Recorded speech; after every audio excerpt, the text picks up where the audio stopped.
Серафима Абрамовага 83 яшь, ветеран хорында йөрүчеләр арасында иң өлкәне булса да, күңеле белән һаман яшь әле ул. Оптимист кеше, хорга бик яратып йөри. Гомере буе сәхнәдә чыгыш ясаган, әле Балкыш фестиваленнән тагын да рухланып кайткан. Мондый фестивальләрдә катнашу картаярга ирек бирми ди ул. Я живу до сих пор. Минем яшәвем сәхнәдә җырлавыма бәйле, хорда коллективта булуым тагын да рухландыра. Балкышта катнашу безгә тагын да үсәргә мөмкинлек бирә. Яхшы икән, тагын да югарырак үрләргә уларга ярдәм итә. Максатыбыз иң яхшылар рәтендә булу. Еще лучше. Хорга йөрүчеләрнең барысы да Серафима Абрамова кебек җыр-моңга гашыйк. Үз тормышын сәхнәдән башка күз алдына китерә алмаган хатын-кызлар. Ир атлар да йөрсәләр бик әйбәт булыр иде ди Тәлгать Бадыйгин. Ветеран халык хоры әлеге фестивальдә 4 елдан бирле катнашып килә. Һәр берсендә лауреат булганнар. Репертуарны бик җитди сайлыйбыз ди хор җитәкчесе. Фестивальдә рус халык җыры Матушка Россияне башкарганнар. Тамашачылар чыгышларын бик җылы кабул иткән. Үзебезнең Россия өчен безнең горурлык. И алар менә ул җырлар, мондый җиңелгән җырлар бит инде аларны җырларга була. Менә без җырладык, ансуда тоже аның өстендә дә эшләргә кирәк. Алар өстендә дә характер өстендә.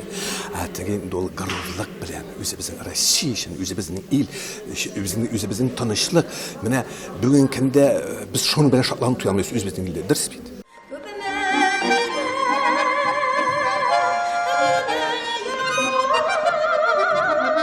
Фестиваль сәхнәсендә Татарстан Республикасының атказанган мәдәният хезмәткәре Тәлгать Бадыйгин аккомпаниатор буларак тормыш иптәше Зөлфия ханым белән бергә чыгыш ясаганнар.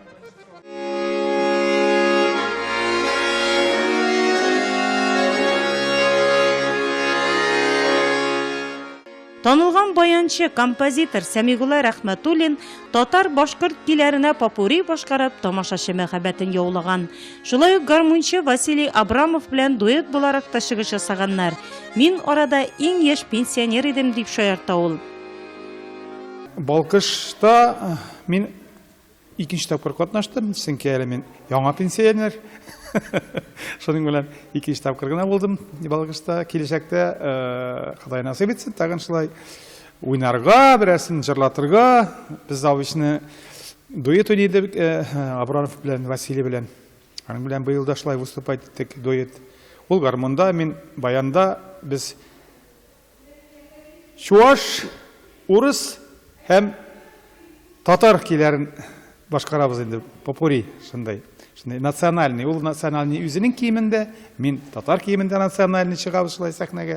Үзешчән сәнгатьтә катнашучы ветераннар арасында үткәрелгән Балкыш 4-нче республика фестивалендә районнан Евдокия Макарова, Габделәхәт Исхаков, Әдилә Якупова, Антонина Халипова, Валентина Голубева катнашкан.